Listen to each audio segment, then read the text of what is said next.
পরিকল্পিত বনায়ন করিয়ে সবুজ বাংলাদেশ গড়ি স্লোগানে আল আরাফা ইসলামী ব্যাংকের উদ্যোগে চট্টগ্রাম বিশ্ববিদ্যালয় প্রাঙ্গণে বৃক্ষরোপণ কর্মসূচি শুরু হয়েছে।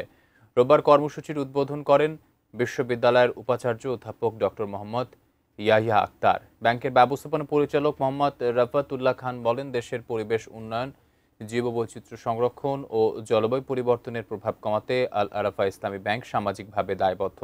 বিশ্ববিদ্যালয়ের institute of forestry and environmental সায়েন্সেসের তত্ত্বাবধানে দিনব্যাপী র্যালি, সেমিনার ও বিভিন্ন প্রজাতির গাছের চারা রোপণ করা হয়। এই কর্মসূচির আওতায় ব্যাংকের শাখাগুলোর মাধ্যমে চলতি বছর সারা দেশে 15,000 গাছের চারা রোপণ করা হবে। অনুষ্ঠানে ব্যাংকের উপব্যবস্থাপনা পরিচালক মোহাম্মদ ফজলুর রহমান চৌধুরী, বিশ্ববিদ্যালয়ের উপাচার্য অধ্যাপক ডক্টর মোহাম্মদ শামীম উদ্দিন খান, ইনস্টিটিউটের চেয়ারম্যান অধ্যাপক doctor Mohammad Akhtar Hossain, doctor Mohammad Kamal Hossain, doctor Mohammad Al Amin, ব্যাংকের শীর্ষ নির্বাহীরা এবং শিক্ষার্থীরা উপস্থিত ছিলেন।